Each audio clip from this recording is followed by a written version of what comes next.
xaflad aad u balaaran isla markaana lagu soo dhaweynayay 16 guuradii waqtigii midabada loo aasay maamul goboleedka Soomaaliyeed ee Puntland ayaa waxaa lagu qabtay magaalada Cajmaan ee wadankan isku taga Imaaraadka Carabta.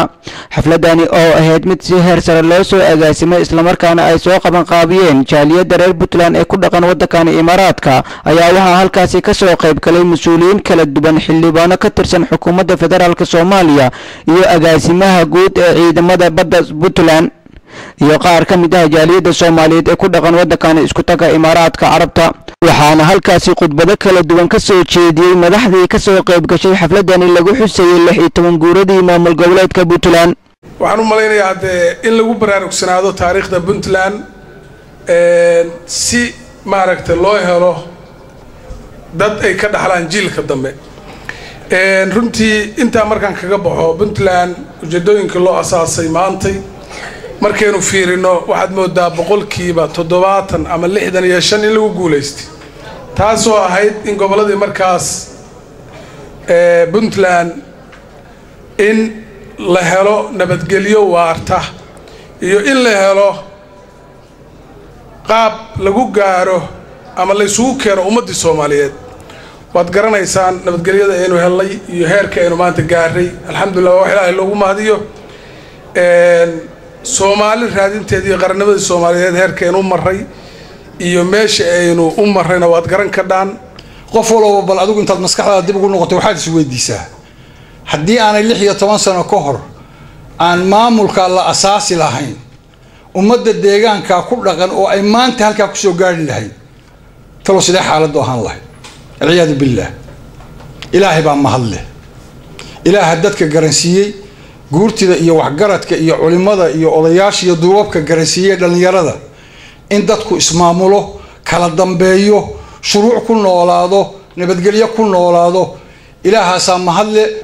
1 August waa maalin ugu weyn waa maalin u dhalatay Puntland waa maalin u dhalatay Soomaali weyn oo dhan. runtii haddii ay Soomaali burburtay oo dib u dhacay waxay noqotay meeshii lagu badbaaday Puntland gaar ahaan dadka reer Puntland iyo dadka Soomaaliyeed. marka u horeysa waxaan mahad u celinayaa raggii soo qaban qaabiyay xafladan lagu xusayo sanad guuradii 16aad ee markii la asaasay dawladda Puntland. mar labaadka waxaan u hambalyeeynaa ummadda reer Puntland kuwa dalka jooga kuwa dibadda jooga iyo kuwa baadiyaha joogaba waxaan leeyahay sanad guuro wanaagsan sanadka kiisa kale ku gaara nabad horumar iyo barwaaqo. waxyaalaha halkan laga sheegay waxa ka mid ahayd Puntland in loo asaasay in Soomaali lagu raadiyo tan iyo waagii la asaasayna waad ogtihiino arintaas waa laga shaqeynay laakiin ayaan daro waxaad moodaa walaalaheen khaas ahaan koonfur arintaas inaysan fahmin oo ay u ekaatay dan gaar ah in Puntland ka leedahay Soomaalinimada iyo Soomaali la isku keeno. taariikhda Puntland waxa ka sheekeeyay ragga laakiin mid baan ugu darayaayo Puntland maanta lama asaasin waxay asaasantay maalintii la asaasay Cawaalow calankayaga saa la socotaa Puntland baa asaasay وإلى حين قاسنا سومالي نبي كسر شقينيستي.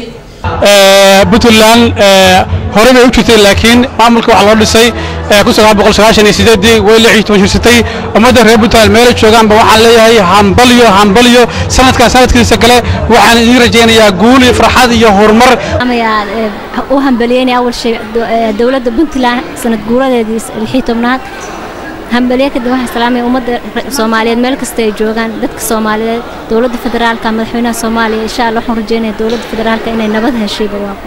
hambalyeena shacabka Puntland meel kasta ay joogaan waxa la hambalyo waxa kale oo aan salaamaya madaxda Soomaaliyeed oo dhan waan salaamaya iyo madaxweynaha Jamhuuriyadda Federaalka Soomaaliya madaxweyne Xasan Sheekh Maxamuud iyo madaxda Soomaaliyeed oo dhan waan salaamay Puntland waan u hambalyeeyaa.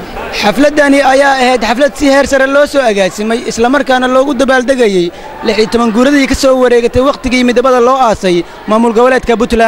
Abduqaadir Axmed Sheekh telefishinka qaranka Soomaaliyeed magaalada Dubai.